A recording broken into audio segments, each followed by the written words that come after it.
pre-serve online usage report.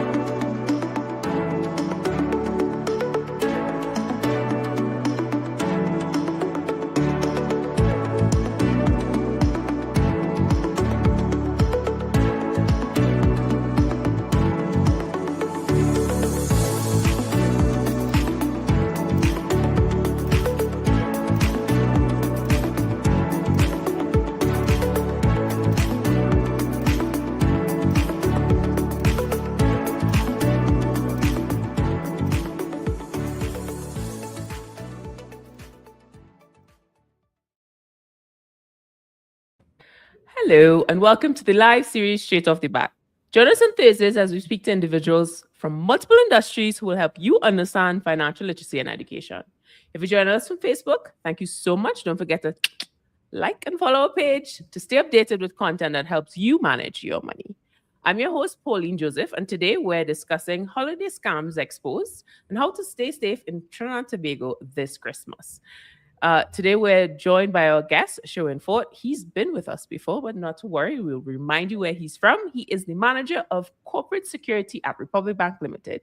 He's a former fraud squad detective and has conducted numerous fraud investigations in Trinidad and Tobago and in other Caribbean islands over the past 20 years.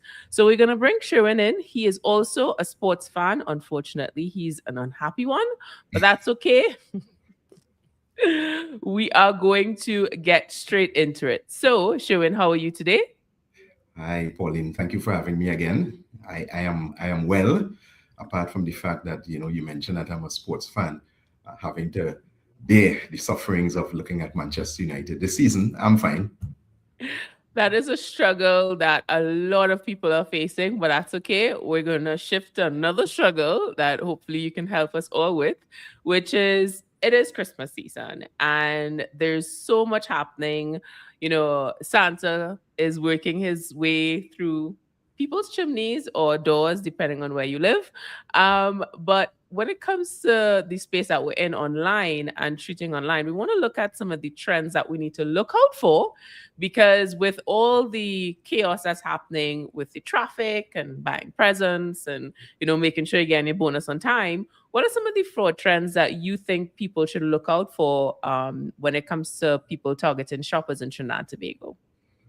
Thanks very much for that question. It's an interesting one because when we talk about fraud trends over holiday seasons, traditionally we think about Christmas. But in Trinidad and Tobago, over the last few years, most people may have noticed, we are now becoming a little bit more Americanized, for want of a better description, where people are now celebrating things like Black Friday and Cyber Monday. So fraud typically happens. That season of fraud has expanded from that traditional Christmas time alone to now incorporating November, where we have these sales right up until probably the end of Easter, because the carnival season is also another season where we see peaks in fraud. But specifically to your question concerning what people can look for, there are three basic things that are very prevalent at present. One of them involves investment scams, where people continue to be duped by persons posing themselves as financial investors online, either through the sale of some type of investment or even through the sale of cryptocurrency. Secondly, people are falling prey to victims of loan scams, where they are being duped into believing that there are persons who can provide these financial services, these loan facilities for them online, and they are falling prey to that, giving away their hard-earned cash. And last but not least, the one that has caused us perhaps the most headache over this last financial year is account takeover fraud, which is part and parcel of, or the end result, I should say, of phishing, smishing, or vishing schemes, where persons have given away their credentials to bad actors who then take over the account and transfer funds out of their accounts. It has caused a lot of headaches for our customers as well as us in the financial institutions. And those are the trends that people can look forward to. Well, I shouldn't say look forward to, but they're there, and those are the ones that they need to be wary of. Thank you for that. That's so interesting because you mentioned a few terminologies there. So we've spoken about this before, but we don't want to take for granted that people would have watched the shows. So you mentioned smishing. Can you share what that is, please? What does that mean? Okay. So, Paul, I'll take you through the whole range. So, phishing, smishing, and vishing are various types of social engineering. To put us all on the same page, social engineering is what is referred to as the art and science of manipulation. And that is what sits at the heart of fraud. Fraudsters manipulate, they deceive. And some of the methods that they use, especially in the online space, especially with the use of modern day technology, involves using our email. We all use email. We are all online. So when they send fictitious email to you, pretending to be persons who can provide you with a loan, for instance, and they send you these fictitious email, and you click on these links that are within the body of these email, that is referred to as phishing. When they send messages to you via SMS messages, again, that is referred to as smishing. It's done using your phone because a lot of us, most of us, receive messages via WhatsApp or SMS messages. That is referred to as smishing. And last but not least, which seems to be on the increase these days, is something referred to as vishing, where they actually call you online and pretend to be your representatives at the financial institutions, claiming that they are investigators or that they are bank personnel. And unfortunately, a lot of our customers give away their information to these fraudsters. That's such it's kind of a bit scary because we have the shift of cash, obviously, because we are cash heavy island. So for those who may be watching this thinking, oh my gosh, all these different things, what is the top piece of advice you'd give to someone who may be afraid of all this new information that's coming forward in this digital age? Pauline, the best piece of advice I'd give to customers at this stage is to educate yourselves. I mean, we have a lot of information through the Bankers Association and through the various financial institutions where we seek to educate our customers, letting them know what is prevalent. The reality is, no matter whether it's cash or it doesn't matter whether it's online, bad actors are always prevalent. They are looking to seize your cash, your assets, anything of value that you own. So it's really about you being educated, you being aware, you taking responsibility for ensuring that your bank statements are up to date. Check online, right? You can go online at any point in time, check your bank account, make sure it's what you expect it to be. So it's all about your vigilance, your level of awareness, ensuring that you understand how these schemes work to keep yourself secure and safe. One thing I'd like to add as well, Pauline, you mentioned, we are operating in the online space, and that is true. But while we operate in the online space, we also need to be aware, as you mentioned, Trinidad and Tobago is a cash-intensive society still. I mean, we are transitioning towards digital platforms and using mobile and online banking, but we still depend heavily on cash. And it being the holiday season, we need to be aware of counterfeit currency. Whether that counterfeit currency is Trinidad and Tobago dollars or United States dollars, because we know that we do have a forex situation in Trinidad and Tobago, and a lot of persons are falling prey to persons who are selling them counterfeit currency. So those are also tips and things that you should be looking for those of you who are doing transactions in cash. Let's expand on that a little bit, because I think this space, when we're gonna elaborate more on the digital side later, but the traditional side of the counterfeit, because going to the bank, you take out ATM, you get your money, you don't think about those things, because there's the consumer side and there's the business side, because I see businesses with these like UV lights to check to see, so as a consumer, what can we do to be more vigilant to prevent us falling for these schemes of counterfeit? Okay, thanks again, Pauline. There's a lot of information, a wealth of information that is available on the central bank's website with respect to knowing your currency. So I would advise persons to visit that website and get familiar with your currency.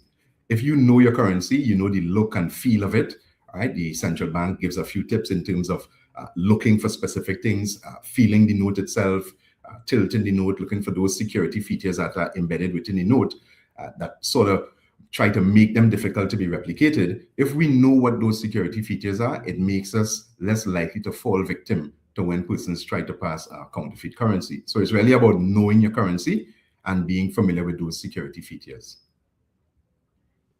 Wow, it sounds like either way, digital or cash, we still have to be vigilant when it comes to fraud. Absolutely, absolutely. My mantra has always been we live in a physical world and we are often told to be aware of our surroundings when we venture out. And I tell people the same thing in the digital space. You need to be aware of your surroundings, what is happening in the digital space. And going back to the digital space, especially when we have social media websites like Instagram, where it's becoming increasingly easier to just click buy now without having to check to see, where it's coming from. And it's easy because you're in a high dopamine when it comes to clicking these things. You're like, oh, there's this thing that I want to buy, this shoe that I just saw. What do we have to do as consumers to identify some of the red flags when it comes to being in that digital space? Yeah, that digital space is tempting, to spend money, as you said. You just have to click. A couple of things that we need to be aware of, especially when you're operating online.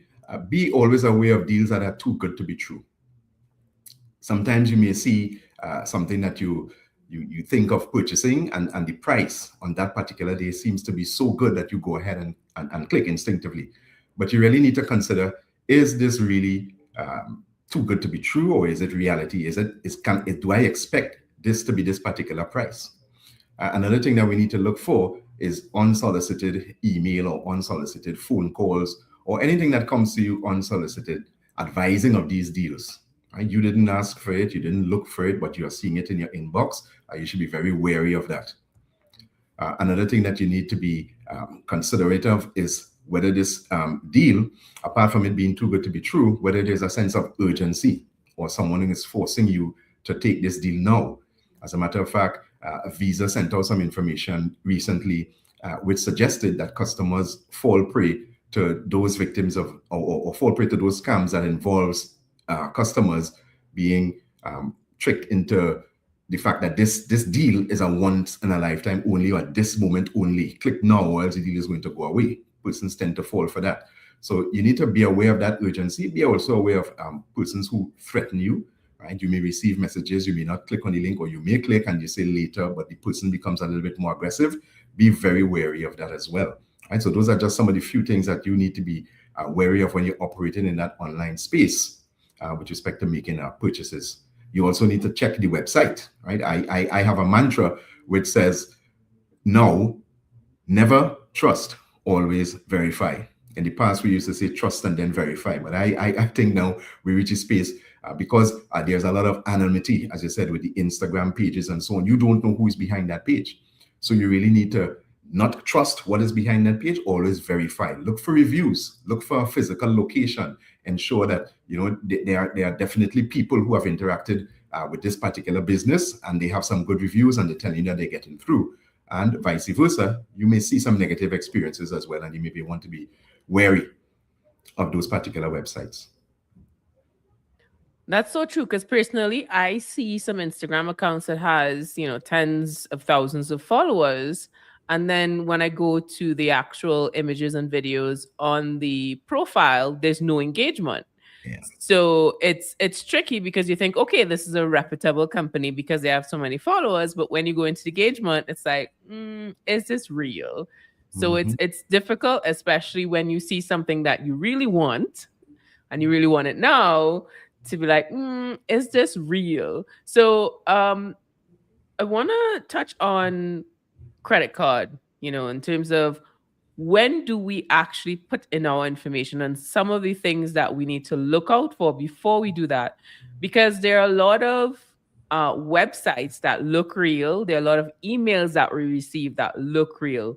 But when you actually click on it, is it? So before you answer, Sherwin, we're going to go on a quick break. And when we come back, we're going to ask some difficult questions around credit card usage when it comes to online shopping. So we'll be right back.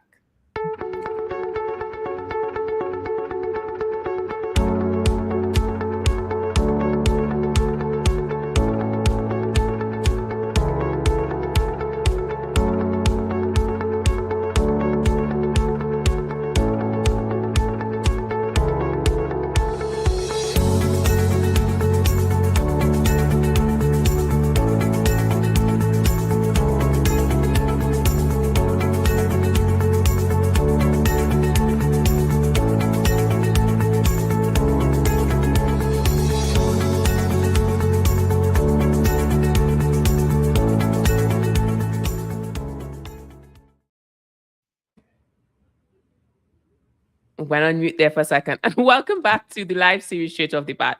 Join us on Thursdays as we speak to individuals from multiple industries who will help you understand financial literacy and education. If you're joining us from YouTube like Bob, don't forget to like and follow our page to continue seeing content that will help you manage your money. I'm your host, Pauline Joseph, and today we're discussing how to stay safe in Trinidad and Tobago this Christmas.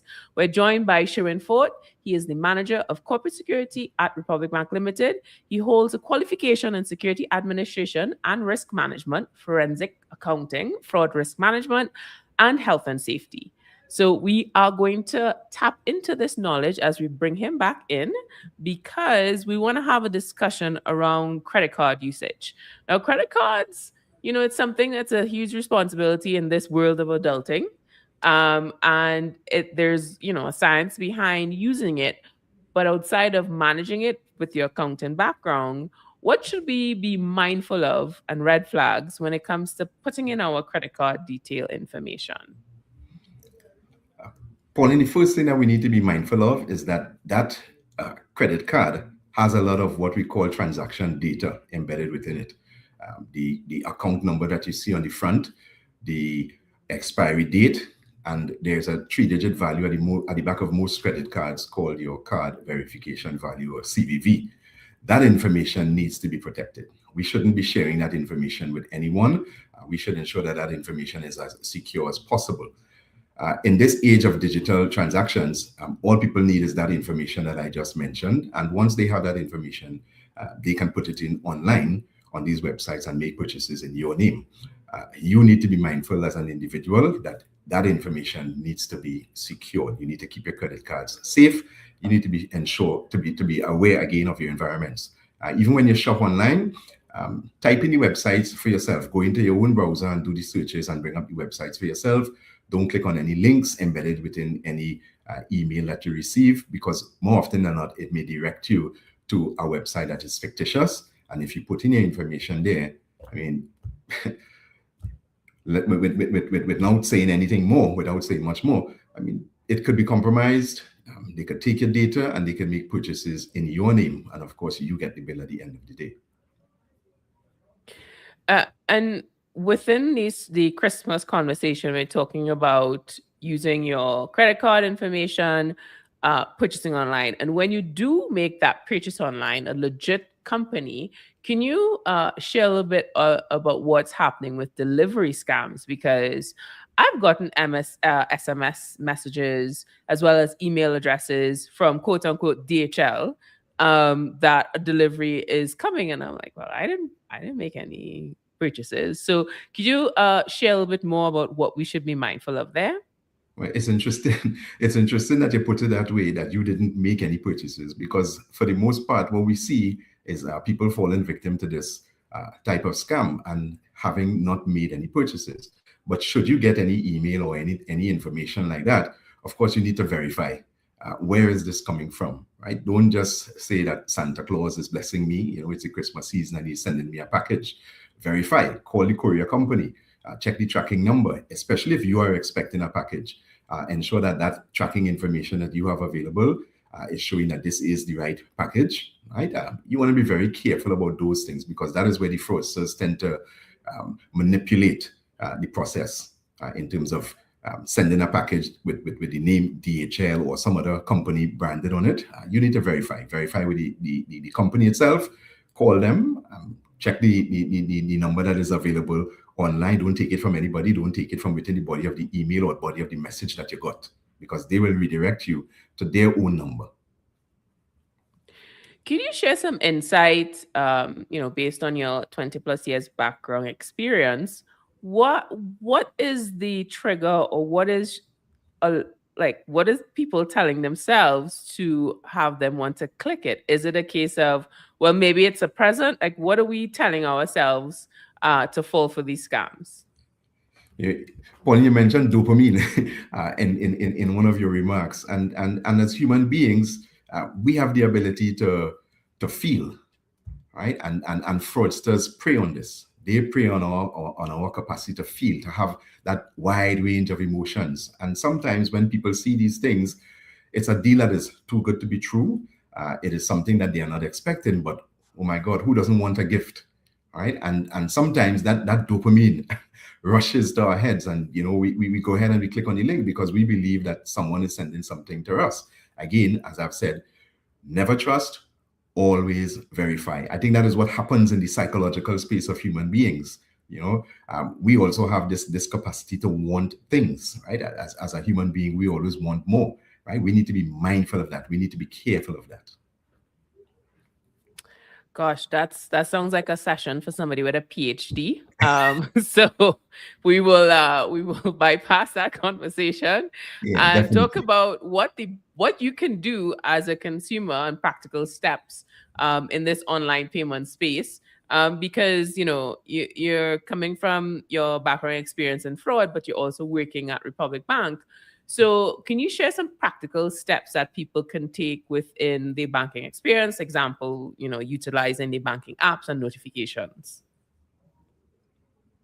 Okay, so the bank has invested a lot in ensuring that people have a safe, secure experience in our online products, our digital products. If for some reason you suspect that there is fraud, we do have a call center. You should call into the call center, let them know what is happening, ensure that your online profile, your online banking profile or mobile banking profile is stopped, disabled. You should go ahead and change your PINs, whatever usernames and passwords you have for that particular profile if you feel that it has been compromised in some form. But Pauline, at the end of the day, I'll come back to this customer awareness. Customers have a responsibility to remain alert, to remain aware. Check your bank statements, secure your financial data, secure your credit card information, secure your debit card information, right? All of these things, once it gets into the hands of the fraudsters, they are able to use that information to make purchases in your name. So it's really about you protecting that information and being aware, right, of the many different types of protection that the bank has. For example, you asked about the protection in the app. We now have two-factor, well, we always had two-factor authentication, right? In terms of when you put in your username, when you put in your password, a code is sent to your phone. You should always secure that OTP as well. Don't give it away to anyone, especially someone who calls and pretends to be someone from the bank.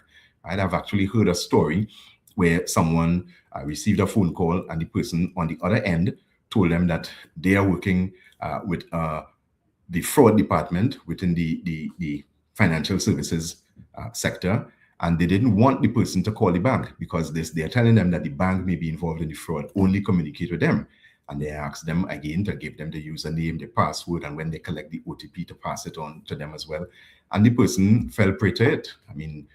It's really, again, about being aware that these are the types of things that these persons are going to do. They are anonymous. You don't know who is the person on the other line. You don't know who sent you this message. So please never trust these messages. Always verify.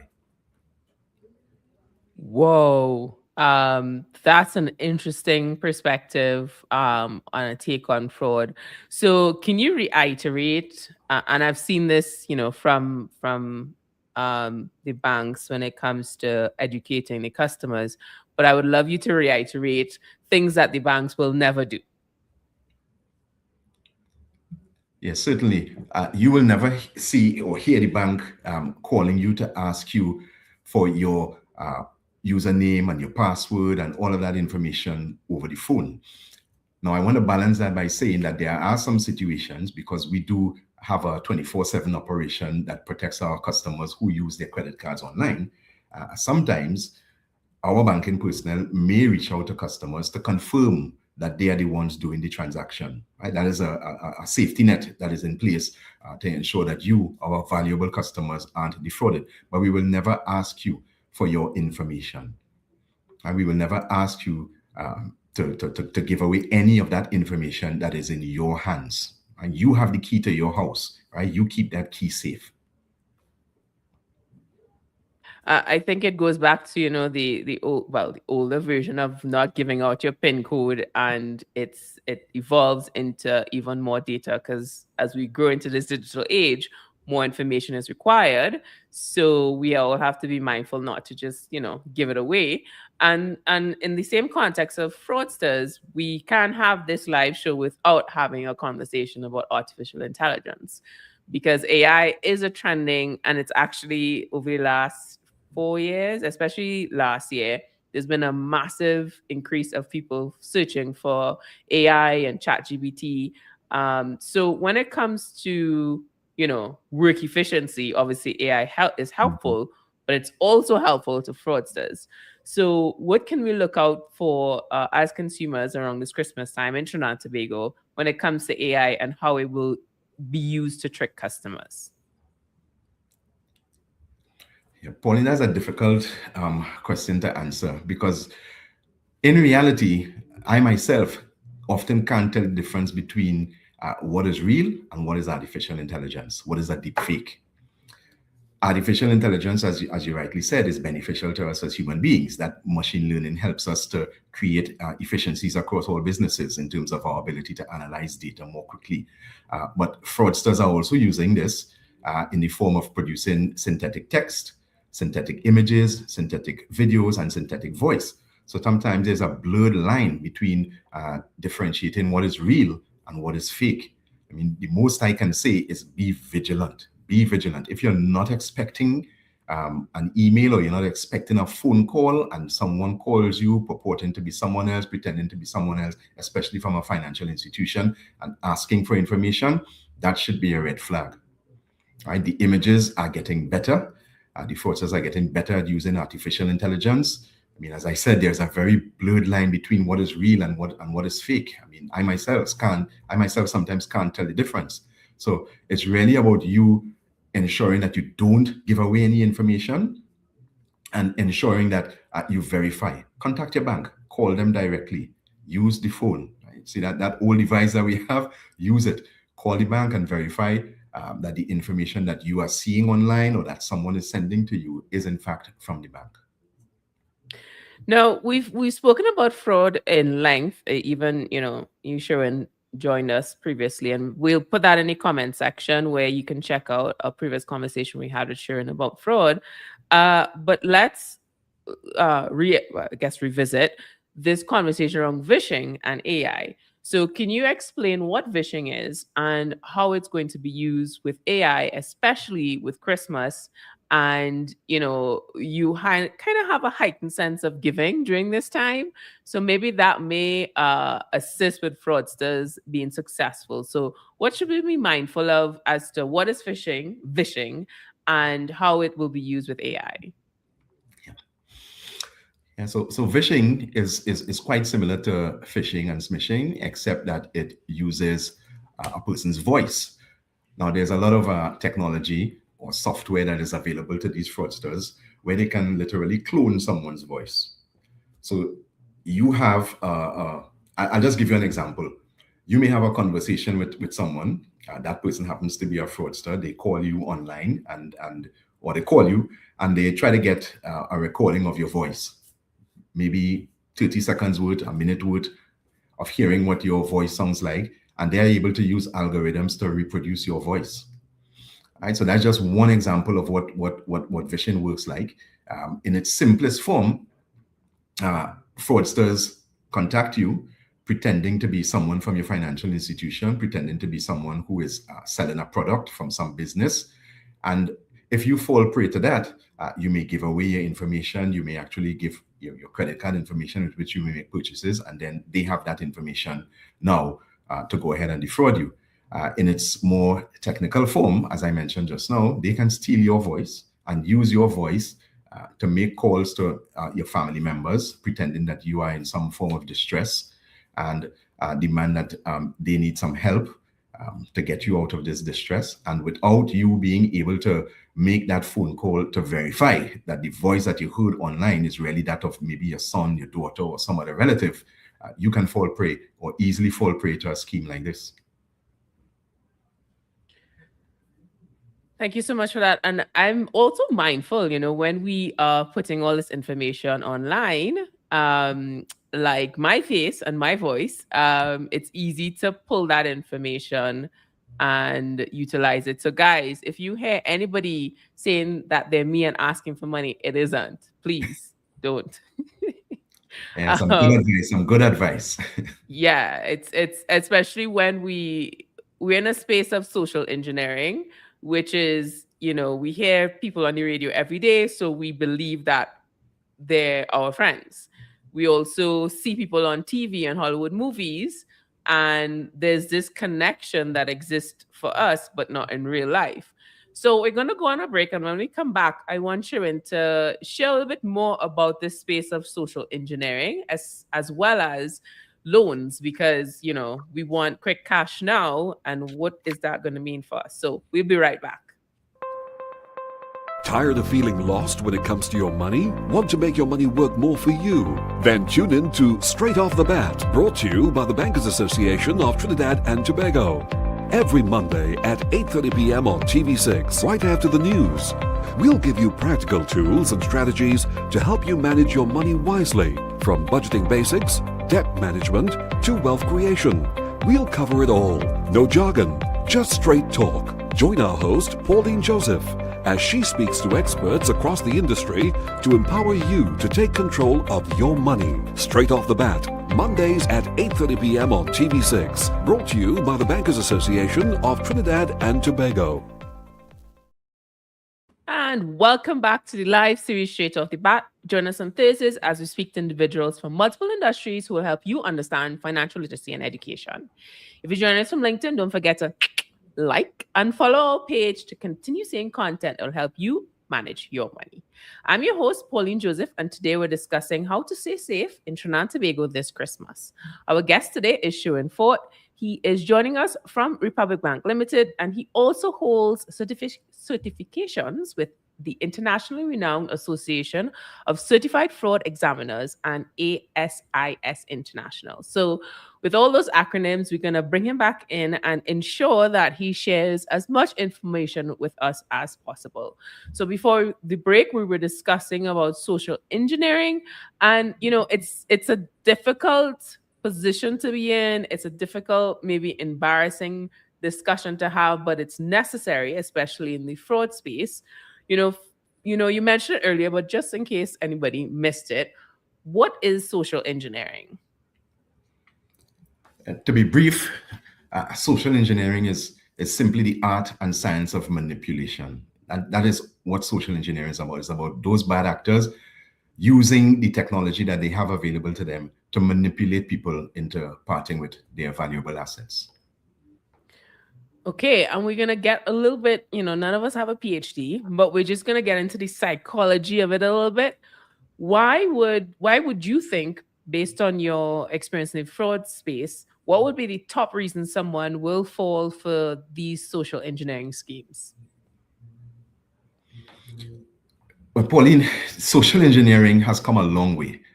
Sometimes I'm scared. I mean, when I think about 2026 and going beyond, the level of sophistication that is involved in creating these social engineering schemes, for example, the phishing emails, they appear so legitimate, so real. You really can't tell the difference between an email. I mean, 5-10 years ago, we would have told you to look for spelling errors, look for bad grammar in the construction of an email. That is not the case anymore. The fraudsters are using AI, so they have perfect grammar, no spelling errors. Everything seems absolutely legitimate, right? So that sophistication that is involved in trying to deceive persons, I mean, we really, really, really need to never trust anything and always verify it. I'll keep saying that throughout this morning's discourse, because that really is where, the defense is. These social engineering scams target our customers. As I mentioned earlier on, financial institutions all across Trinidad and Tobago use a lot of technology to keep our online platforms and our data safe. Right? We have cybersecurity professionals. I'm not one, but I work with quite a few cybersecurity professionals in the IT security space, and they are responsible for things like encryption, firewalls, two-factor authentication with all of our products. They're the ones that put that in place. But by and large, these fraudsters work not by targeting the financial institutions. So it's really never a case of the organization being hacked. It more is an organization of the human being being hacked, the human being in this instance being the customers. And they are targets of these fraudsters, and these social engineering schemes are so lifelike, so real. We mentioned just now about the phishing, we mentioned deep fake. Sometimes you may be speaking with someone, and you mentioned your image is all over Facebook, social media, my image as well. My voice is out there as well. So you may actually see an image of someone in the uniform of a financial institution. You may hear them speaking, you may see them, you may see movements, but of course, there are some key things that you can listen for. For example, the voice does sound a little bit automated, right? So that's something that you need to be very careful about.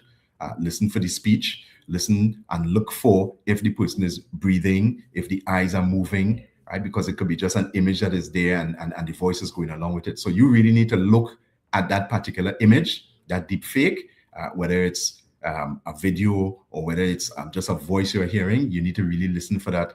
You know what they call the AI voice. Right? I think Denzel Washington, it is, has on many occasions said that he does not appear in any of these videos and does not promote any of these videos, yet his image is out there, and with a lot of good, valuable information, but a lot of people are duped. It's interesting you say that, because I always say that I have a little bit of facial diarrhea. So my it's very hard for me to cover my emotions. So guys, if that AI is out there and you're not seeing a rolling of the eyes, it's not me. Just want you to know. So I want to get in a little bit of a sticky subject here, especially when we are on the said social media. Last time I checked the data, Trinidad and Tobago has over 60% penetration of users of the actual island on Facebook, right? And social media is important, especially for small businesses. It's super important for a lot of people to connect with friends and family outside of the country as well. But what role does social media play in this social engineering space? So, Pauline, as you have rightly identified, social media is now important for businesses, right? As you mentioned, there's 60% penetration in terms of Facebook. I would imagine the same for Instagram and TikTok. A lot of people are using these social media platforms to promote their businesses. The thing about it is that fraudsters can also use these social media platforms because it provides them with anonymity. You don't know who is behind the platform. You don't know who is on the other side. And when they create platforms that look exactly like, or replicate a platform that looks exactly like a business platform, sometimes people can fall prey to this. So again, it's about awareness. It's about you verifying before you do anything online. But just the fact that businesses are depending on social media to promote their businesses, fraudsters are aware of this, especially in this time of the year where we have a lot of sales in terms of Black Friday sales, Cyber Monday sales, Christmas sales. You need to be very conscious, very aware that these things will be coming at you. And I think we can't have the Christmas conversation without having a conversation around loans. So in case, folks may not have been here at the start of the live show, we were discussing some of the top trends we're seeing with scams, and loans would be one of them. So first and foremost, what is, one of the most common ways people are attracting in this fraud space for loans, and why do we fall for it, especially when we are trying to, balance a lot of things, but at the same time, it's like, I need to buy all these presents. So give us some insight in this loan scam space. Yeah. So traditionally, at this time of the year, most financial institutions, we compete. We compete because this is a time of the year, as you rightly indicated, people want finances available to them to make all of the purchases that they have to make. But unfortunately, fraudsters have capitalized on this. So sometimes they may replicate one of the financial institutions' logos, or sometimes in some cases, they replicate all of the logos and put it up on a website and send it out as a blast to customers. And that's why it's called phishing. It's like they literally throw their net. And some people fall prey to it because they see, I have the logo here. They see that logo. They see another financial institution's logo, maybe Scotiabank, First Citizens, RBC. They see that logo, and of course, it adds some legitimacy to what they are seeing online. And once they see that, they become comfortable and they drop their guards. Right? But again, after listening to me this morning, I really don't want you to trust anything at all. Verify. Call the bank. Call someone that you know who works at the bank, right? A close friend of yours or family member, and ask them, is the bank having a loan sale online, or should I go in and talk to the sales representative or the loans officer, as the case may be, which more often than not, we should be doing that. I mean, I know that one of the things that is coming into the near future, 2026 and beyond, there will be the possibility of applying for loans online if it is not happening already. But again, we should be very, very careful. We should be very mindful that we are, in fact, dealing with the legitimate organization. Yes, it's interesting because as consumers, we want the convenience, right? So we want to not have to jump in our car and sit down in our hour and a half traffic to get that loan. But at the same time, we have to manage this digital space. And I can confirm, Sharon, that I have applied and successfully gotten a loan from a bank's mobile app. So it is possible, but it was all done through the mobile app, as well as I had someone who I was speaking to on the phone who I've been with the last, 5+ years for the bank. So it's a combination of these things that we now have to have this extra step as consumers to be mindful of, because as consumers, we have been complaining, Sherwin. We have been complaining. So it is a balance, a precarious one that we have to look at. And talking about this loan conversation, I want to head over to 2026, which is almost there. Christmas usually is a time for us to be like, happy holidays, happy new year. So a lot of us will be doing goal setting. And we want plans to save for a house, to save for college, to save for these things. So we may be in a prime time to fall scam for investments. So what should we be mindful of in that space as we are planning to be better financial individuals in this space? Pauline, the same advice goes. I mean, all of these fraud schemes, all of these fraud scams have one thing in common: deception. They're a lie. Right, and we need to be vigilant to ensure that what we are seeing is real, as opposed to someone trying to scam us. So again, it boils down to our vigilance. Yes, I understand that people want to be available to or have finances available to them, or to have some level of financial independence, or to have the finances readily available to them to achieve whatever goals they want to achieve. But it doesn't happen overnight. Right, it's a long process. Right, it requires diligence and knowing where to make the right investments and so on. And you should speak with one of the financial services representatives of any one of the financial institutions under the governing body of BATT. I mean, speak with them if you want to make those types of investments. What happens invariably online and in that online space is that there are a lot of investment opportunities that pop up, promising people that they can get exorbitant returns. So they may tell you that invest $5,000 and you'll get $50,000 in 24 hours. Come on, that is too good to be true. That is unrealistic. Yet people fall prey to it because, of course, we are chasing that dream of having those finances readily available to us to achieve our goals. But please always be mindful about business realities. Investment is a slow process, right? It involves a lot of suave. It involves you knowing what are the things that you should invest your money in and so on, right? It's not going to happen overnight. It's not going to happen in 48 hours nor 24 hours. So anytime you see these messages, even though it might be legitimized by having a Republic Bank logo or Scotia Bank logo attached to it, again, never trust, always verify.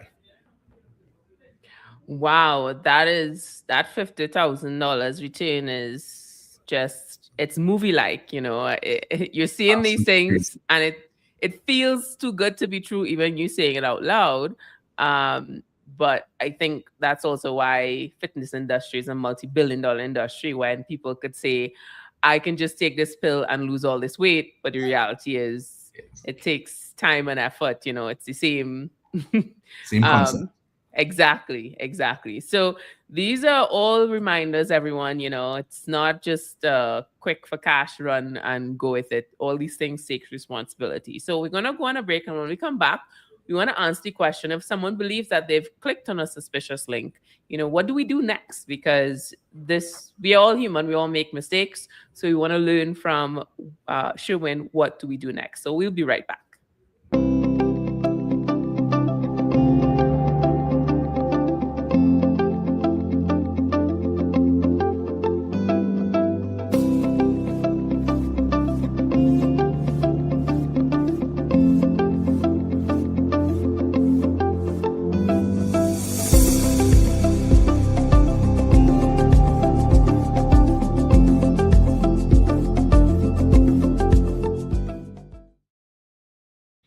and welcome back to the live series Straight Off the Bat. Join us on Thursdays as we speak to individuals from multiple industries who will help you understand financial literacy and education. If you'd like to know, you're joining us on Facebook. Thank you so much. Don't forget to like and follow our page to continue seeing content that will help you manage your money. I'm your host, Pauline Joseph, and today we're discussing how to stay safe in Trinidad and Tobago this Christmas. Our guest today is Sherwin Forte. He's joining us from Republic Bank Limited, and he is a former fraud squad detective and has conducted numerous fraud investigations in Trinidad and Tobago. And we want to bring him back in because there's so much to learn and not enough time to do so. So I just want to shout out to Sanil Sepasad. I hope that I'm pronouncing your name correctly.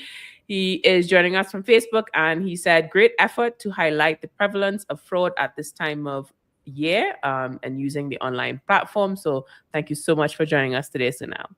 All right. So just before the break, we were discussing, we're all human and things happen.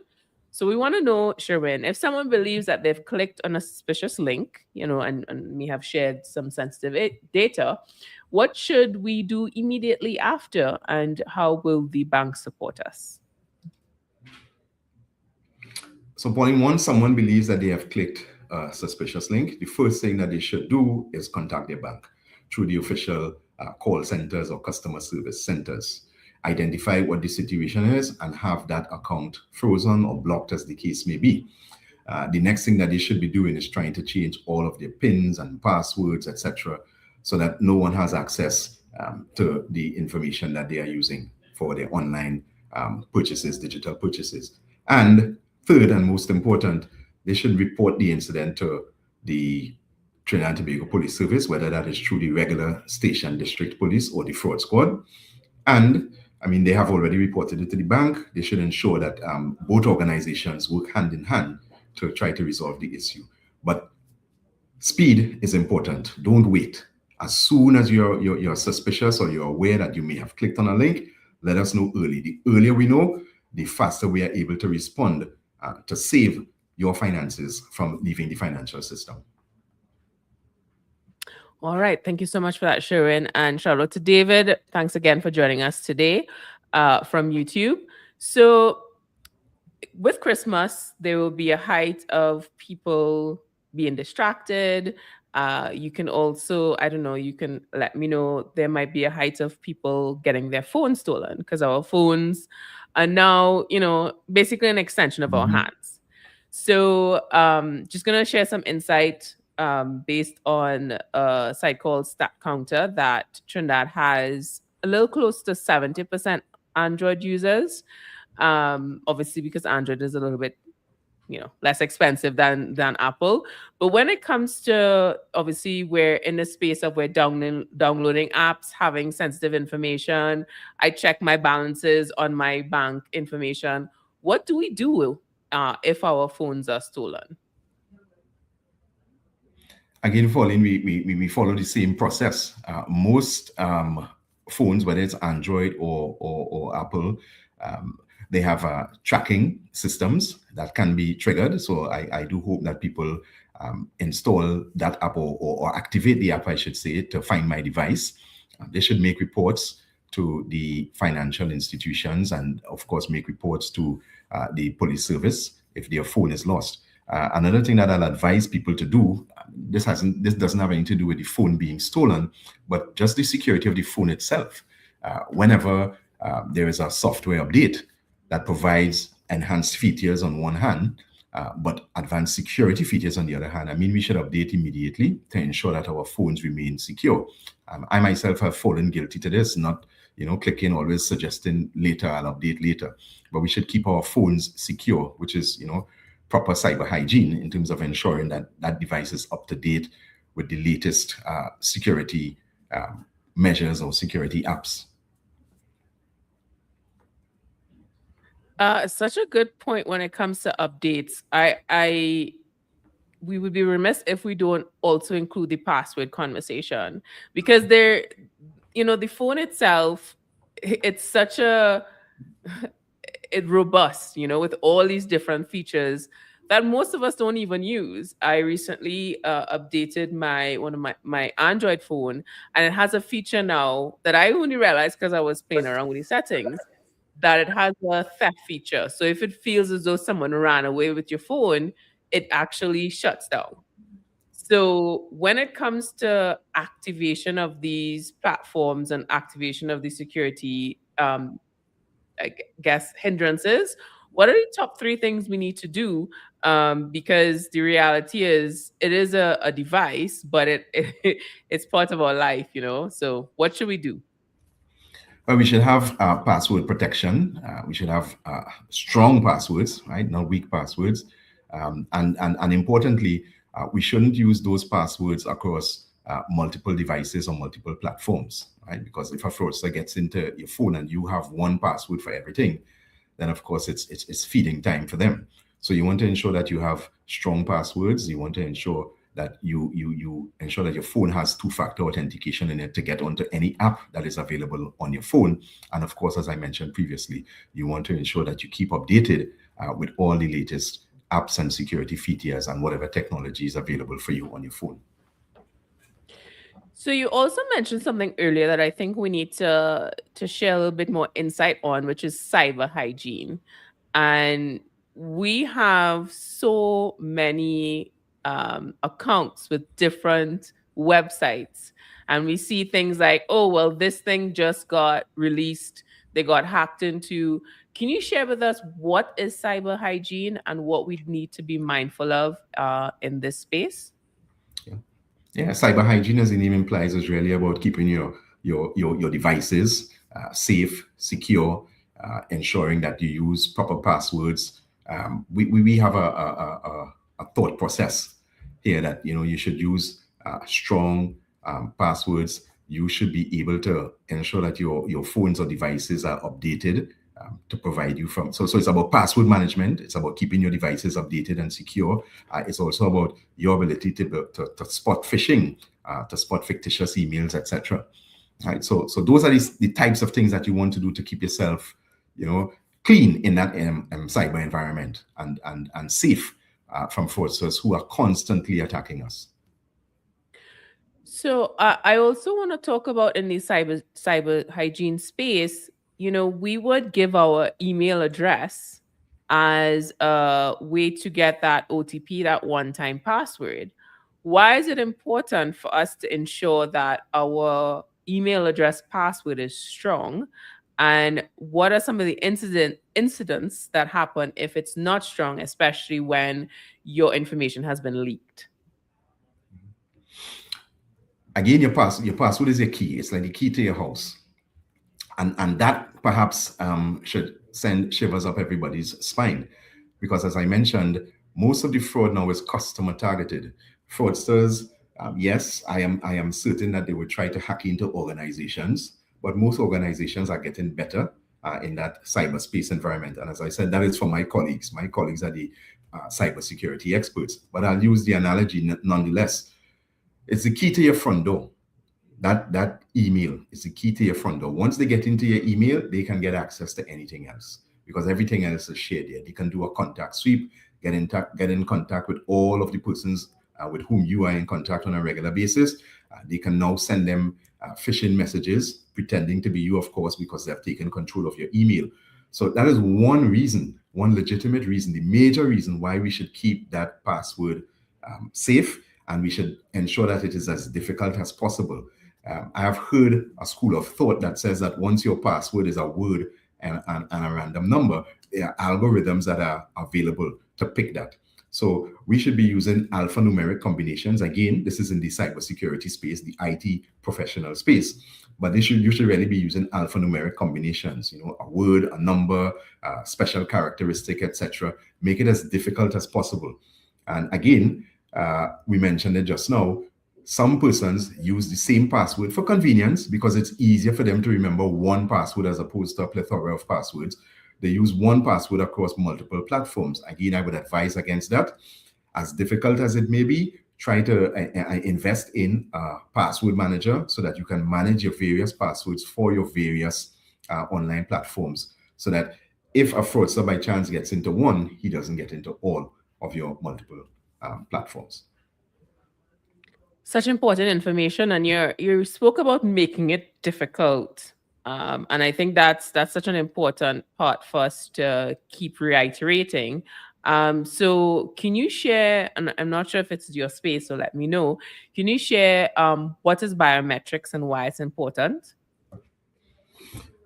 Well, of course, it's not my space from a cybersecurity perspective. We do have cybersecurity professionals at Republic Bank and all the other financial institutions who can talk about that. But from a physical security perspective, biometrics is using what we call what is you, right? Your fingerprints, your eye scan, your palm print, etc. And it's basically used in environments where there's a lot of sensitive information.